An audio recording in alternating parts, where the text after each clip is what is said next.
లోక్సభతో పాటు వివిధ రాష్ట్రాల అసెంబ్లీ ఎన్నికలకు ఈ నెల 13న షెడ్యూల్ విడుదలయ్యే అవకాశాలు కనబడుతున్నాయి. ఎన్నికల నిర్వహణకు అన్ని ఏర్పాట్లు పూర్తి చేశామని కేంద్ర ఎన్నికల సంఘం ప్రకటించింది. ఈ నేపథ్యంలో 13న షెడ్యూల్ విడుదల చేయాలనే యోచనలో ఉన్నట్లు తెలుస్తుంది. దీనిపై మరో 2 రోజుల్లో అధికారిక ప్రకటన కూడా రానుందని అంటున్నారు. 2018 లోక్సభ ఎన్నికల మాదిరిగానే దాదాపు షెడ్యూల్ ఉండే అవకాశం ఉన్నట్లు కనిపిస్తోంది. ప్రధాని మోదీ ఈ నెల 12 వరకు వివిధ రాష్ట్రాల్లో పర్యటించనున్నారు.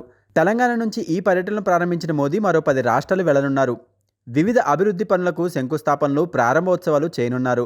12న ఆయన టూర్ ముగియగానే 13న షెడ్యూల్ రిలీజ్ అయ్యే అవకాశాలు కనబడుతున్నాయి. ఎన్నికలకు ఏపీలోని పార్టీలు రెడీగా ఉన్నాయి. ఇప్పటికే అభ్యర్థుల ప్రకటనలు, బహిరంగ సభలతో నేతలు బిజీ అయ్యారు. ఈ మేరకు విశాఖపట్నంలో విజన్ విశాఖ పేరుతో ఏపీ డెవలప్మెంట్ సదస్సు ఏర్పాటు చేసి అందులో మాట్లాడారు జగన్. రాష్ట్ర విభజన తర్వాత హైదరాబాద్ను కోల్పోయామని, దాని ప్రభావం ఏపీపై ఎంతో కొంత ఉందన్నారు.